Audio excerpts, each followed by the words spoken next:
Hello students, तो चलिए start करते हैं आज का अपना क्लास। और आज हम आपसे बात करेंगे पार्ट 3 जो हम कर रहे थे चैप्टर 4 का, औद्योगिकीकरण का युग। देखिए, इसमें हमें क्या क्या देखना है कि जो औद्योगिक विकास है उसका क्या अनुष्ठापन रहा या कैसे उसका अनुसंधान हुआ, लघु उद्योगों की बहुतायत के बारे में, वस्तुओं के लिए कैसे बाजार तैयार हुआ, और उसके बाद हम क्वेश्चंस देखेंगे। ठीक, तो जल्दी से देखते हैं। सबसे पहले हमने देखा कि औद्योगिकीकरण जो हो रहा था उसका भारत पर कुछ प्रभाव पड़ रहा था। भारत के जो कपड़ा व्यापारी थे उन पर कैसे प्रभाव डाल रहा था औद्योगिकीकरण, उपनिवेशवाद ने कैसे औद्योगिकीकरण को बढ़ावा दिया, आदि औद्योगिकीकरण क्या था, इन सारी चीजों को हमने प्रीवियस पार्ट्स में देख लिया है। यहाँ पर हम बात कर रहे हैं कि भारत में मैनचेस्टर का आना। अब मैनचेस्टर इंपॉर्टेंट है, ध्यान रखेंगे क्या है मैनचेस्टर। तो मैनचेस्टर है एक स्थान, कहाँ पे पड़ता है, इंग्लैंड में पड़ता है। और वहां पर किसके लिए फेमस है मैनचेस्टर, तो ये फेमस है सूती वस्त्र उद्योग के लिए। इसका मतलब है, इस हेडिंग का मतलब ये है कि भारत में सूती वस्त्र उद्योग कैसे और विकसित हुआ, इसके बारे में हमें यहाँ पर बात करनी है कि भारत में मैनचेस्टर कैसे आया।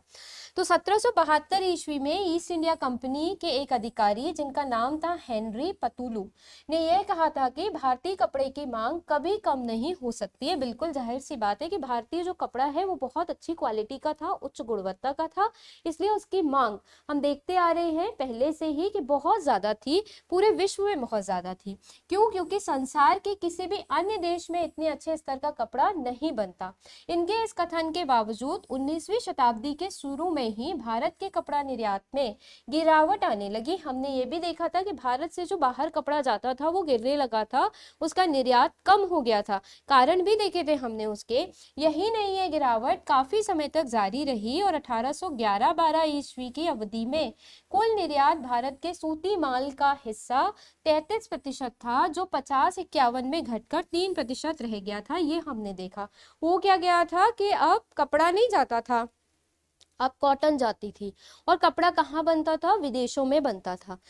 देन उसके बाद इंग्लैंड में कपास उद्योग का विकास और भारतीय कपड़ा उद्योग को सीमित करने का प्रयास। तो क्या हो रहा था कि जब ब्रिटिशर्स यहाँ पर आए, कब, 1772 या 1600 ईस्वी में जब ब्रिटिशर्स यहाँ पर आए, तो उन्होंने भारत का जो कपड़ा उद्योग था उसको कम करने का प्रयास किया और अपना कपड़ा उद्योग बढ़ाना शुरू किया। हम ये ज्ञात है करने का प्रयत्न करते हैं कि भारत के कपड़ा निर्यात के क्षेत्र में इस सीमा तक गिरावट क्यों आई। तो हमें क्या पता चलता है कि इसके पीछे कई कारण थे। पहला क्या था कि जब इंग्लैंड में कपड़ा उद्योग या कपास उद्योग का विकास हुआ तो वहां के उद्योगपति दूसरे देशों से आने वाले आयातित माल को देखकर परेशान होने लगे। यानी वहां पर जब कपास उद्योग का विकास हुआ तो बाहर से जो आयातित माल आता था उसे देखकर परेशान होने लगे। उन्हें लगने लगा वहां से आ रहा है तो हम भी क्यों नहीं भेज सकते, अपना ही क्यों नहीं बना लेते। अपनी समस्या के उपाय के रूप में उन्होंने सरकार पर इस बात के लिए दबाव डाला कि वह आयात होने वाले कपड़े पर आयात शुल्क की वसूली करे। तो आयात शुल्क की वसूली होने लगी तो भारत से जो कपड़ा विदेश जा रहा था, ब्रिटेन जा रहा था, अब उस पर क्या कर लगने लगा, इम्पोर्ट ड्यूटी, आयात शुल्क लगने लगा। अब जब इम्पोर्ट ड्यूटी, आयात शुल्क लगने लगेगी तो कपड़ा क्या हो जाएगा, महंगा हो जाएगा। सरकार को अपना यह सुझाव इसलिए दिया जिससे मैनचेस्टर में बने कपड़े बिना किसी बाहरी प्रतिस्पर्धा के इंग्लैंड में सरलता से बिक सके। दूसरी तरफ उन्होंने ईस्ट इंडिया कंपनी पर यह दबाव डाला कि वे ब्रिटेन में बने हुए कपड़ों को भारत में भी बेचे। तो हो क्या रहा है, इस युग में दो समस्याएं क्रिएट कर दी ब्रिटिशर्स ने। किसके सामने? भारत के कपड़ा उद्योग के सामने, जिसने भारत के कपड़ा उद्योग को सीमित कर दिया। एक तरफ तो भारत से बना हुआ कपड़ा जो विदेश जा रहा था उस पर इम्पोर्ट ड्यूटी लगा दी, आयात शुल्क लगा दी, तो कपड़ा बहुत महंगा हो गया। दूसरी तरफ जो ईस्ट इंडिया कंपनी थी उस पर यह दबाव बनाया कि जो हमारे यहाँ कपड़ा बन रहा है उसे भारत में बिकवाइए, भारत में भी बेचा जाए। इन सब का परिणाम यह हुआ कि 19वीं शताब्दी की शुरुआत में ब्रिटेन के वस्त्र उत्पादों में वृद्धि हुई, ब्रिटेन में बहुत बढ़ गया और 18वीं शताब्दी के अंत में भारत में उत्पादों का न के बराबर निर्यात होता था और भारत पे कम हो गया और ब्रिटेन में जाकर के बढ़ गया। तो 1850 तक आते आते भारतीय आयात में सूती कपड़े का आयात 31% हो चुका था और यही 1870 ईस्वी तक 50% से भी अधिक हो गया। ठीक है, ये बात हम सारी देख चुके हैं, कारण भी यहाँ पर हमने देख लिया। आगे बढ़ते हैं। Census report of central provisions में बुनकरों के कोष्ठी समुदाय के बारे में क्या कहा गया? जो सेंसस रिपोर्ट हुई सेंट्रल प्रोविंसेस की, उसमें बुनकरों का जो कोटा था उसके बारे में क्या कहते हैं कि भारत के अन्य भागों में महीन कपड़ा बनाने वाले बुनकरों की तरह कोष्ठियों का भी बुरा समय चल रहा है, बहुत बेकार समय चल रहा है उनका। वे मैनचेस्टर से इतनी भारी तादाद में आने वाली आकर्षक चीजों का मुकाबला नहीं कर पा रहे हैं। हाल के सालों में बड़ी संख्या में यहाँ से जाने लगे हैं।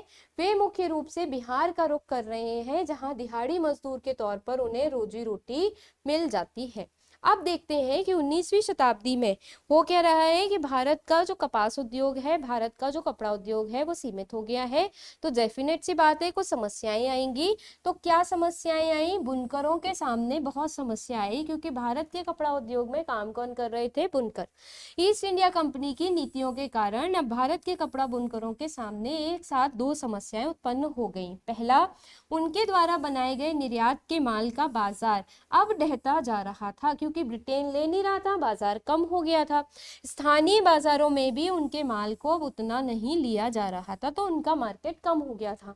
ना तो विदेश में उनका माल बिक रहा है और ना ही देश में उनका माल बिक पा रहा है। तो जब माल बिकेगा नहीं तो बनाएगा ही नहीं, बनाया ही नहीं जाएगा, और बनाया नहीं जाएगा तो बुनकरों का रोजगार खत्म हो जाएगा। भारत के स्थानीय बाजारों में मैनचेस्टर से आयात किए गए माल की ही भरमार थी। कम लागत पर और मशीनों द्वारा बनाए जाने वाले आयात किए गए कपास के उत्पाद इतने अधिक सस्ते थे कि बुनकर उनका मुकाबला कर ही नहीं सकते थे। के दशक तक भारत के अधिकांशतः बुनकर क्षेत्रों में उनके द्वारा बनाए गए कपड़े में आई गिरावट और बेरोजगारी के किस्सों की भी भरमार थी। 60 के दशक में बुनकरों के सामने एक दूसरी समस्या आई। उन्हें अब 6 स्तर की कपास, दूसरी समस्या क्या आई? पहले तो मार्केट कम हुआ, मार्केट श्रिंक हुआ, और दूसरी प्रॉब्लम क्या आई? कपास नहीं मिल रही, बहुत अच्छी कपास नहीं मिलेगी तो अच्छा कपड़ा नहीं बनेगा, क्वालिटी डाउन हो जाएगी, क्वालिटी डाउन हो जाएगी तो और ही कोई नहीं खरीदेगा। अब अमेरिका में गृह युद्ध शुरू हुआ, अमेरिका से कपास का आना भी बंद हो गया। तो ब्रिटेन, अमेरिका की कपास बहुत अच्छी होती है, तो ब्रिटेन भारत से कच्चा माल मंगाने लगा। अब ब्रिटेन ने भारत से कच्चा माल मंगाना शुरू कर दिया, तो भारत के जो बुनकर थे उनके लिए कच्चा माल भी नहीं बच रहा। अब भारत से कच्चे कपास के निर्यात में इस वृद्धि के परिणाम स्वरूप कीमत आसमान छूने लगी। इससे भारत के बुनकरों को कपास खरीदना बहुत कठिन हो गया, उन्हें मनमानी कीमत पर कपास खरीदनी पड़ी।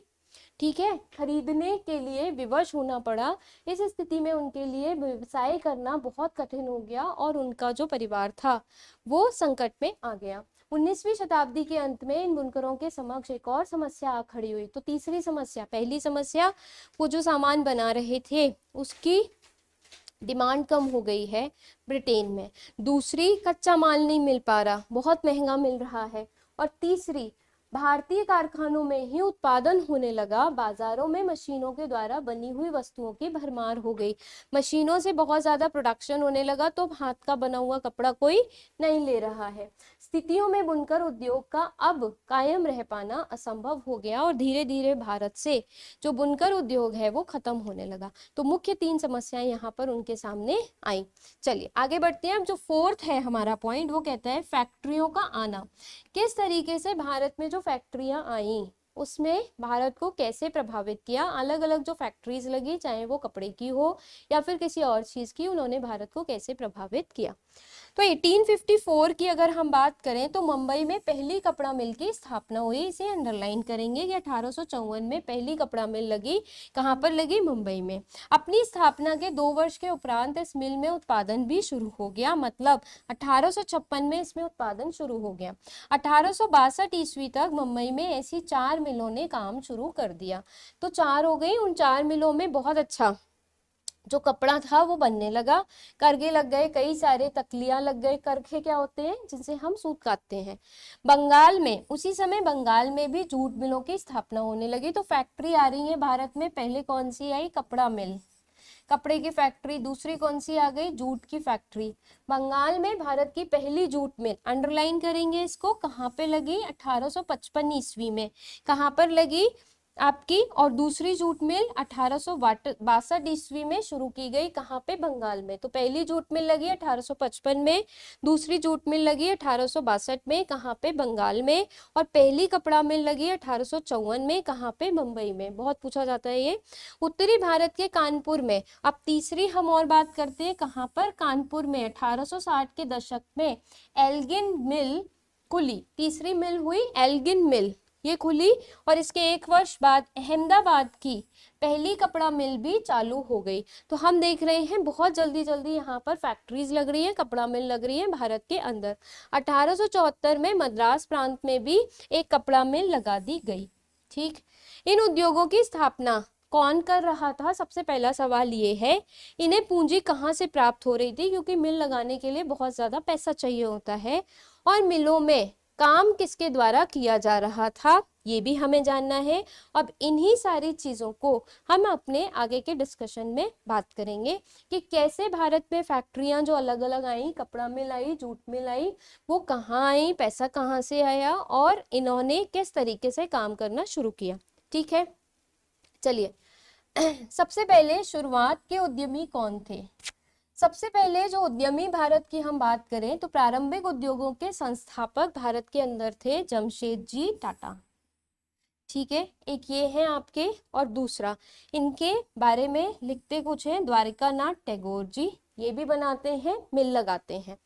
भारत के विभिन्न भागों में विभिन्न प्रकार के उद्योगों की स्थापना की जा रही थी, और इनको शुरू करने वाले कौन लोग या संगठन थे? यदि इस संबंध में हम उद्योगों के इतिहास का अध्ययन करें तो हमें ज्ञात होगा अनेक व्यावसायिक समूह चीन के साथ व्यापार के समय से ही इस दिशा में प्रयास कर रहे थे। अगर हम देखें तो कौन कौन है यहाँ पर, यहाँ से देखेंगे इसको, इनमें से भारत में ही उद्योगों की स्थापना करने के इच्छुक थे कई व्यापारी, जैसे बंगाल में द्वारकानाथ टैगोर ने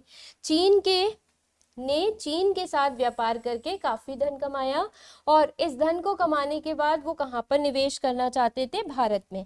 1830-40 के दशक में टैगोर ने 6 संयुक्त उद्यम कंपनियों, तो एक नाम हमारे पास आता है द्वारिकानाथ टैगोर का, दूसरा हमारे पास में आता है जमशेद जी का, बंबई में दिनशा पेटिट और जमशेद जी नुसरवान जी टाटा, इन्होंने क्या किया? शुरू की।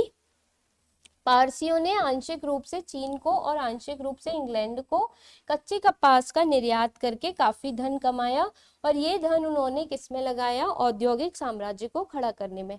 तो ये वो लोग थे जिन्होंने भारत के प्रारंभिक जो उद्यमी बने। तो 1917 में दूसरे आते हैं आपके मारवाड़ी सेठ हुकुमचंद, इन्होंने क्या किया? कलकत्ता में देश की पहली जूट मिल स्थापित की। तो ईयर याद रखेंगे, देश की पहली जूट मिल कहाँ लगी, कब लगी और किसने लगाई। उन्होंने भी चीन के साथ व्यापार किया था, इनके पास भी काफी पैसा था, तो इन्होंने यहाँ पर इन्वेस्ट किया और अपनी मिल लगाई।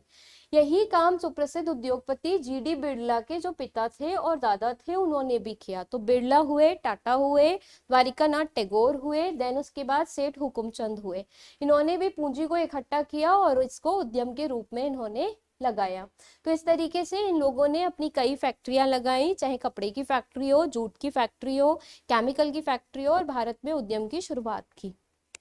अब आता है कि जब इन्होंने उद्यम की शुरुआत कर दी तो औपनिवेशी काल चल रहा था, हम ब्रिटिशर्स के गुलाम थे, उपनिवेश थे। तो ब्रिटिशर्स क्या करेंगे? उपनिवेश पर, हमारे व्यापार पर औपनिवेशिक शिकंजा कसेंगे। तो इन्होंने क्या किया? शिकंजा कसना शुरू किया। कैसे करा? अपना तैयार माल यूरोप के देशों को बेचने से रोक दिया। इन्होंने व्यवसायियों से कहा कि आप मत बेचो, आप हमें कच्चा माल दो, हम आपको बना हुआ माल देंगे, वो यहाँ पर बिकेगा।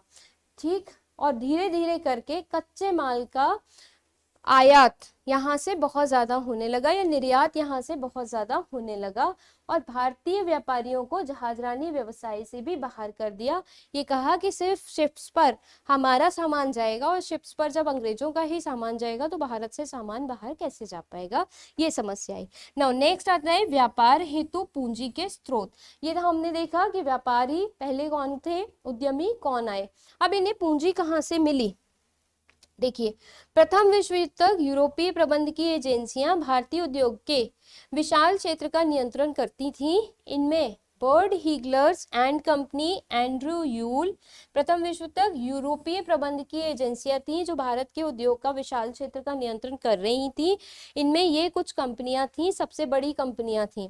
इन एजेंसियों का क्या कार्य था? पूंजी को जुटाना, संयुक्त उद्यम कंपनियों को लगाना और उनके प्रबंधन को संभालना था। क्या करते थे? पूंजी इकट्ठा करते थे। जैसे आज भी क्या है, हमारे पास में शेयर मार्केट है, सबके अलग अलग उसमें शेयर होते हैं, हम लोग उसमें पैसा लगाते हैं और वो कैपिटल इकट्ठी करते हैं और फिर किसी में इन्वेस्ट करके उसको उद्योग में लगाते हैं, इंडस्ट्री में लगाते हैं। अधिकांश स्थितियों में भारतीय वित्त पोषक ही पूंजी उपलब्ध कराते थे। निवेश और व्यवसाय से संबंधित निर्णय यूरोपीय एजेंसियों के द्वारा ही लिए जाते थे। एक और समस्या ये थी, किसमें निवेश किया जाएगा, ये कौन तय करता था? यूरोपीय एजेंसियां ही तय करती थी। पैसा कौन देता था? भारतीय देते थे। यूरोपीय व्यापारियों और उद्योगपतियों के अपने वाणिज्यिक प्रसंग थे। इन प्रसंगों में भारतीय व्यापारियों को सम्मिलित नहीं किया गया था। तो औपनिवेशिक काल में एक और समस्या उद्यमियों के सामने आती थी, वो थी पूंजी की समस्या। वो बहुत ज्यादा पूंजी उनके पास नहीं होती थी, क्योंकि ये जो विदेशी बैंक कह सकते हैं जो काम कर रहे थे, वो भारतीयों को लोन नहीं देते थे, भारतीयों को पूंजी नहीं देते थे। किसे देते थे? यूरोपियों को देते थे। अब तीसरा हम देखें कि मजदूर कहाँ से आते थे इनमें काम करने के लिए। जो उद्यम लगे हुए थे, इनमें मजदूर कहाँ से आए काम करने के लिए? जब देश में फैक्ट्रियों का विस्तार होने लगा, कपड़ा मिल लगने लगी, जूट मिल लगने लगी, तो मजदूरों की मांग बहुत ज्यादा बढ़ गई। 1901 में भारत की फैक्ट्रियों में इतने मजदूर काम करते थे जो 46 में इतने हो गए, 24 लाख हो गए। जो लगभग कितने थे? पहले 5 लाख थे, वो 24 लाख हो गए। अब काम करने वाले अधिकांश मजदूर आसपास के जिलों से आते थे। जिन किसानों और कारीगरों को कहीं भी काम नहीं मिलता था, वो औद्योगिक केंद्र में लग जाते थे। 1911 में मुंबई के सूती कपड़ा उद्योग में जो मजदूर काम कर रहे थे, उनमें से आधे से अधिक पास के ही रत्नागिरी जिले के थे। इसलिए मजदूर कानपुर की मिलों में काम करते थे, उनमें से अधिकतर कानपुर के आसपास के जिले के थे या गांव के थे। विशेष रूप से त्योहारों के समय, फसलों की कटाई के समय वो अपने गांव जाते थे, वापस आ जाते थे मजदूरी करने के लिए फैक्ट्रियों में। जब और नए नए कामों के समाचार दूर दूर तक फैले, तो दूर के लोग भी यहाँ पर आने लगे, मतलब पास के गांव से निकल के दूर के लोग भी आने लगे। मुंबई के कपड़ा मिलों और कलकत्ता के जूट मिलों में संयुक्त प्रांत के लोग भी कार्य करने के लिए आने लगे। तो मजदूर कहाँ से मिलते थे? आसपास के एरिया से, आसपास के क्षेत्र से। अब मजदूरों की भर्ती या जॉबर, ये क्या था, कैसे की जाती थी मजदूरों की भर्ती?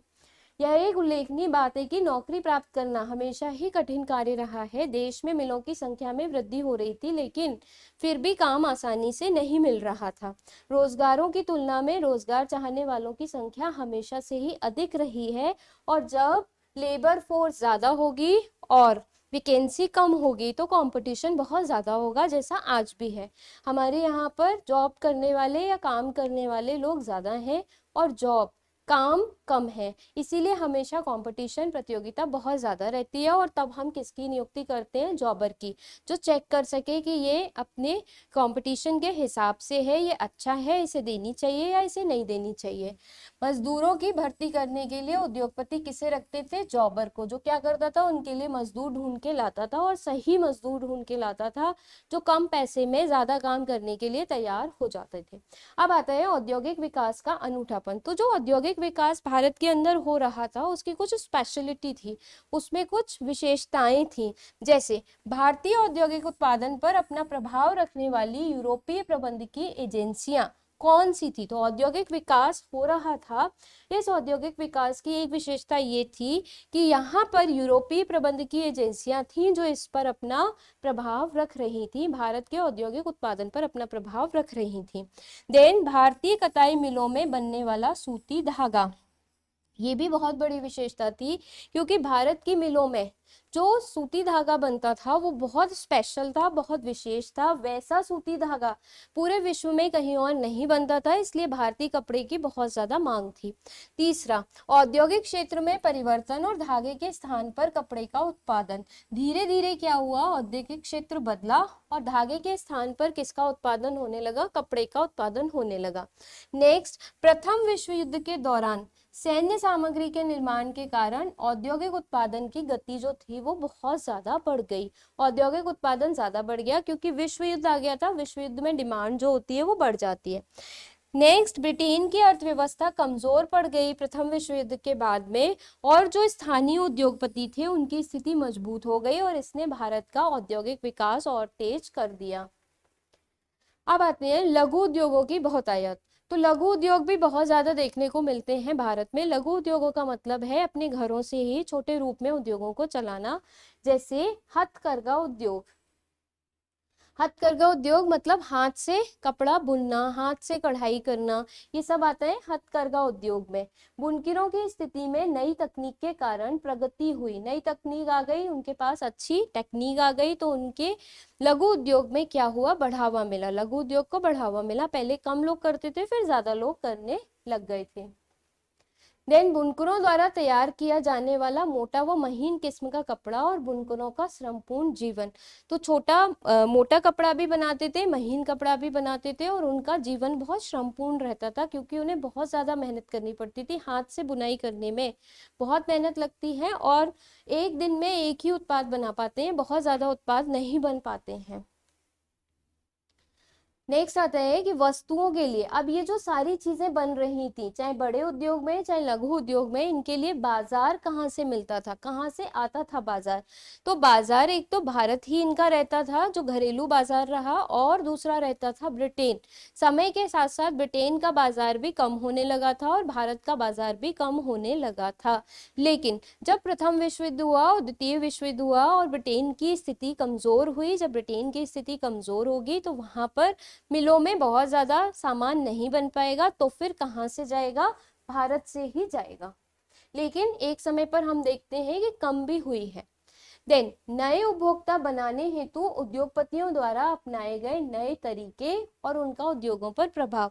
अब जो नए नए उद्योगपति आ रहे थे, जैसे बिरला है, टाटा है, हुकुमचंद जी हैं, ये लोग जो आ रहे थे, अब ये अपना जो प्रोडक्ट था, अपना जो उत्पाद था, इसको जनता तक पहुंचाना चाहते थे। पहुंचाने के लिए क्या करेंगे, एडवर्टीजमेंट, आज भी करते हैं एडवर्टीजमेंट, विज्ञापन। तो यही है आपका, जैसे आज भी कैलेंडर का विज्ञापन होता है, कैलेंडर पर कुछ चीज आपकी प्रिंट कर दी जाती है, सोप का ऐड है या फिर आपका घी का ऐड है, उसी तरीके से होर्डिंग लगा के, दीवारों पर पोस्टर लगा के जो उद्योगपति थे उन्होंने अपने प्रोडक्ट के लिए, उन्होंने अपने उत्पाद के लिए लोगों में रुचि पैदा की, जिससे कि लोग ज्यादा से ज्यादा उनका सामान खरीदें। एक दूसरा ये है, एक भारतीय मिल में उन्हें कपड़े का लेबल, कपड़े पे इस तरीके से भारत माता की फोटो लगा दी, जिससे लोग अट्रैक्ट हो, लोग आकर्षित हो और इन्हीं का कपड़ा खरीदा जाए, क्योंकि ये भारत माता की फोटो लगा हुआ कपड़ा बेच रहे थे। तो इस तरीके के जो आपके तरीके हैं वो भी अपनाए गए, किनके द्वारा,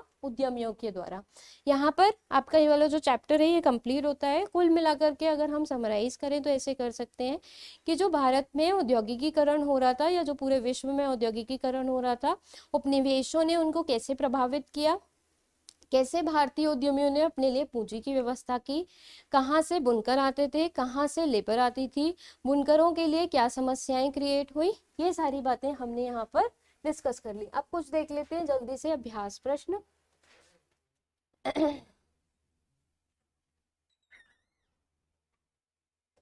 चलिए, छोटे छोटे हैं, जल्दी से करेंगे, बहुत इससे पूछा जाता है। 1900 ईस्वी में ईटी पॉल कंपनी द्वारा प्रकाशित पुस्तक की जिल्द पर छपे चित्र के माध्यम से किसका ऐलान किया गया, तो नई सदी का उदय हुआ, इसका ऐलान किया गया। मशीन व तकनीकी का महिमा मंडन करते दूसरे चित्र में किसे दिखाया गया है, तो दो जादूगरों को। शुरू में हमने देखे थे, आदि औद्योगिकीकरण के युग में अंतरराष्ट्रीय बाजारों के लिए विशाल स्तर पर होने वाला उत्पादन होता है, कहाँ पे, घरों में। हम औद्योगिकीकरण में ये कहते हैं कि कारखाने में होगा। शहरों के गिल्डर्स का कार्य था, तो गिल्डर्स मतलब जो आपके व्यापारियों का एक समूह होता है उसे बोलते हैं गिल्डर्स। कारीगरों को प्रशिक्षण भी देते थे, उत्पादकों पर नियंत्रण भी रखते थे और वस्तुओं का मूल्य निर्धारण भी करते थे, सब करते थे। औद्योगिक क्रांति कहाँ से शुरू हुई, तो इंग्लैंड से सबसे पहले वहां पर आई, उसके बाद दूसरे देशों में फैली। 1930 के दशक में सबसे पहले कारखाने कहाँ खोले गए, तो इंग्लैंड में, क्योंकि औद्योगिक क्रांति वहीं पर आई थी। 18वीं शताब्दी के अंत में नए युग का पहला प्रतीक किसे माना गया, तो कपास को। नए युग का पहला प्रतीक कपास को इसलिए माना गया क्योंकि सबसे पहले कपास के उद्योग ही शुरू किए गए जब औद्योगिक क्रांति आई इंग्लैंड में। सूती कपड़ा मिल की रूपरेखा रखी गई रिचर्ड ऑर्कराइट के द्वारा। सूती कपड़ा मिल की रूपरेखा, कि सूती कपड़ा मिल भी लगाई जा सकती है, जो घरों में कपड़ा बनाया जा रहा था उसे कारखाने में तैयार किया जा सकता था वृहद स्तर पर, और यह बात सबसे पहले कही आपकी रिचर्ड आर्काइड ने। न्यू कॉमेन द्वारा जो भाप का इंजन बनाया था उसमें किसके द्वारा सुधार किया गया, तो सुधार किया इसमें जेम्स वॉट ने। जब भाप का इंजन हमारे पास में बन गया तो ट्रेन से एक जगह से दूसरी जगह आसानी से जो कच्चा माल था वो भी जा सकता था और जो बना हुआ उत्पाद था वो भी चला जाता था। ब्रिटेन की महिलाओं ने किस मशीन के प्रयोग के विरुद्ध हमले किए, तो स्पिनिंग जेनी। स्पिनिंग जेनी जो थी वो क्या थी, कपड़ा बनाया जाता था, स्पिनिंग की जाती थी, कपड़ा बनाया जाता था मशीन से। पहले ये लोग हाथ से कपड़े की बुनाई करते थे और इससे क्या करते थे, मशीन से। तो महिलाओं के जो लघु उद्योग थे वो बहुत ज्यादा प्रभावित हो रहे थे, इसीलिए इन्होंने इसकी आलोचना की और इसका विद्रोह किया। गुजरात प्रांत के समुद्री तट पर स्थित किस बंदरगाह के माध्यम से भारत खाड़ी और लाल सागर के बंदरगाहों से जुड़ा हुआ है, एटलस पे हमने देखा था, तो यह है सूरत बंदरगाह। मुंबई के अंदर पड़ेगा सूरत बंदरगाह। कंपनी के द्वारा एक वेतनभोगी कर्मचारी के रूप में गुमाश्ता की नियुक्ति की गई, और ये की नियुक्ति किसके लिए की गई थी, तो गुमाश्ता यानी कि जो आज के गार्ड होते हैं उन्हें बोलते थे गुमाश्ता। बुनकरों पर निगरानी रखते थे, कपड़ों की गुणवत्ता की जांच करते थे, माल को इकट्ठा करने भी काम करते थे। मुंबई में पहली कपड़ा मिल देखो पूछा गया है और ये आपका इंपॉर्टेंट है 1854 में। ठीक, 1855 में पहली जूट मिल कहाँ लगाई गई, बंगाल में। 1860 के दशक में एल्गिन मिल की स्थापना हुई, ये भी हमसे पूछा गया है, कानपुर में, कपड़ा बनाने की थी। भारतीय व्यापारी द्वारकानाथ टैगोर ने किस देश के साथ व्यापार करके धन कमाया था, तो चीन के साथ। और यही व्यापार का पैसा, जो धन था, व्यापार का धन इन्होंने इंडिया के अंदर लगाया। किस काम के लिए लगाया, तो इन्होंने लगाया बेसिकली अगर हम देखें उद्यम खड़ा करने के लिए लगाया। 19वीं शताब्दी के प्रसिद्ध भारतीय व्यापारी थे सब, दिनशा पेंटेट, द्वारिकानाथ टैगोर, जमशेदजी नसरवान जी टाटा, सारे थे। प्रथम विश्व युद्ध तक भारत के विशाल उद्योगों पर नियंत्रण करने वाली यूरोपीय प्रबंधकीय एजेंसी थी सारी। हमने देखा था कि ये एजेंसियां भारतीयों को पैसा नहीं देती थी, पूंजी नहीं देती थी, ब्रिटिशर्स को देती थी। नए मजदूरों की भर्ती करने के लिए उद्योगपतियों द्वारा रखे जाने वाले जॉबर, बहुत सारे लोग थे काम करने वाले, काम कम था इसीलिए जॉबर रखे गए थे। वो क्या करते थे, उद्योगपतियों के घराने का ही होता था। अपने माल की ओर उपभोक्ताओं को आकर्षित करने का प्रभावपूर्ण तरीका है, ये आप विज्ञापन के द्वारा कर सकते हैं, विज्ञापन आज भी करते हैं। मैनचेस्टर के उद्योगपति अपने कपड़ों के बंडलों पर क्या लगाकर उन्हें बेचते थे, लेबल लगाकर बेचते थे, मैनचेस्टर के जो उद्योगपति थे। लेबलों पर किसके चित्र बने होते थे, भारतीय देवी देवताओं के। हमने देखा था भारत माता की फोटो है। भारतीय उद्योगपतियों के उत्पादों में कौन सा संदेश निहित होता था, तो राष्ट्रवाद का संदेश निहित होता था, जैसे भारत माता की फोटो। ठीक है, चलिए तो यहाँ तक हमने सारे क्वेश्चंस कर लिए हैं। वर्णनात्मक प्रश्न जो है इनको एक बार आप देख लीजिएगा और दीर्घ उत्तरीय प्रश्न जो है इनको आप एक बार देख लीजिएगा, बहुत आराम से आपके सारे हो जाएंगे। तो आप लोग पढ़ते रहिए इसी तरीके से। नेक्स्ट चैप्टर दोबारा डिस्कस करेंगे। Thank you so much.